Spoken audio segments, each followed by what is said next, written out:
पास हो गया है। लोकसभा से कल इस बिल को पास कर दिया गया था और अब दोनों ही सदनों से बिल पास होने के बाद इस बिल के रास्ते की जो अड़चनें थी वो सब खत्म हो गई हैं और अब ये जल्द ही कानून का रूप लेगा। मोहित राज दुबे मेरे सहयोगी मेरे साथ जुड़ गए हैं। मोहित, राज्यसभा से भी बिल पास हो गया है, क्या खबर आ रही है? एक भी विपक्ष में वोट नहीं पड़ा, अब बहुत जल्द ये देश का कानून होगा।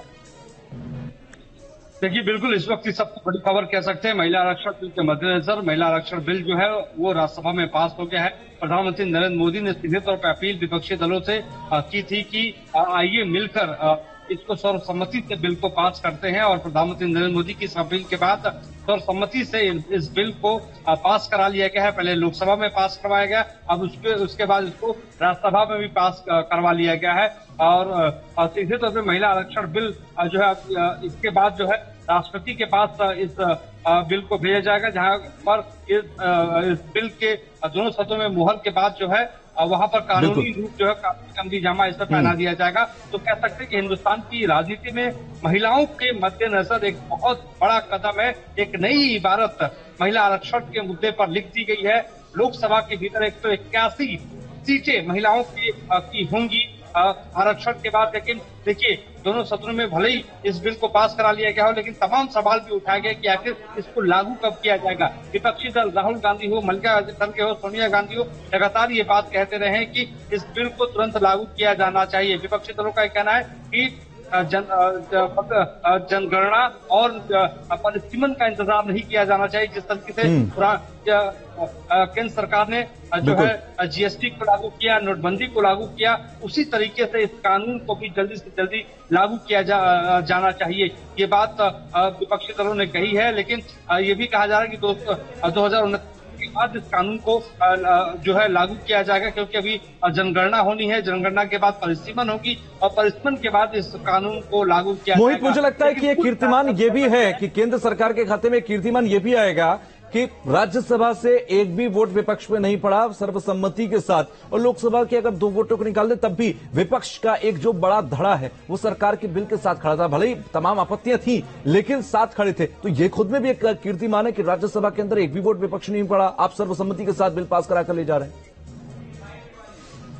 देखिए, बिल्कुल लोकसभा के भीतर बात करें तो 2 ऐसे मेंबर थे जिन्होंने इस बिल का विरोध किया था। वो भी एमआईएम के थे, असदुद्दीन अवैसी और इम्तियाज जलील। वो भी एमआईएम के ही सांसद औरंगाबाद से हैं और जो है और ओवैसी जो है वो एमआईएम से हैदराबाद से सांसद। उन्होंने विरोध किया था, अमेंडमेंट लाने की बात कही थी, लेकिन राज्यसभा के भीतर देखिए एक नई नजीर पेश की है कि किसी भी सांसद ने इस बिल का विरोध नहीं किया है। तो निश्चित तौर पर महिला आरक्षण के मद्देनजर जो लगातार ये बात चल रही थी, लगातार ये मांग की जा रही थी कि इसको जल्द से जल्द लागू किया जाना चाहिए, तो कह सकते हैं कि सभी विपक्षी दल एक स्वर में कहा कि महिलाओं का उत्थान, महिलाओं का विकास भारतीय राजनीति में होना चाहिए, भारतीय राजनीति में बढ़ चढ़ कर उनकी हिस्सेदारी बढ़ाई जानी चाहिए। सोनिया गांधी से हमने इस पर सवाल किया था, तब संसद भवन के भीतर सोनिया गांधी ने कहा था कि ये तो हमारा बिल था, हमने इस बिल को सबसे पहले 2010 में पास करवाया था राज्यसभा के भीतर, और हम चाहते हैं कि इस बिल को जो है लोकसभा राज्यसभा दोनों में पास करवाकर जल्दी से जल्दी कानूनी रूप में इसको लाया जाए। तो निश्चित तौर पर महिलाओं के को लेकर एक नई इबारत लिख दी गई है। अब देखने वाली बात यही कि किस रूप में किस तरीके से परिसीमन होता है, जनगणना होती है और महिलाओं का सदन में आना होता है। लेकिन देखिए, एक बात और गौरतलब है कि हमने समाजवादी पार्टी से सांसद डिंपल यादव से बातचीत की थी। डिंपल यादव ने कहा कि सिर्फ इलेक्टेड डायरेक्ट बॉडीज में ही क्यों, लोकसभा और विधानसभा में ही क्यों, विधान परिषदों में भी जो है इस आरक्षण को लागू किया जाना चाहिए, राज्यसभा में भी इसे लागू किया जाना चाहिए। ये मांग डिंपल यादव ने की है। तो आने वाले वक्त में अब देखने वाली बात यही होगी कि विधान परिषद में लागू किस तरीके से सरकार करती है। लेकिन मोहित, एक बड़ा सवाल ये भी है कि भले ही परिसीमन का इंतजार किया जाए, इसको लागू करने में 2026 का जिक्र किया जा रहा है, लेकिन कहीं ना कहीं प्रत्यक्ष तौर पर ना सही तो परोक्ष तौर पर ही सही आने वाले 5 राज्यों के चुनावों में और लोकसभा के चुनावों पर एक संदेश के तौर पर तो असर पड़ेगा, और खास तौर पर तब उन राज्यों के अंदर उन जगहों पर जिनमें चुनाव हैं और जहां पर महिलाओं की स्थिति अगर देखी जाए तो अभी भी एक पिछड़ेपन के तौर पर है, वहां पर एक बड़े संदेश के तौर पर असर पड़ेगा।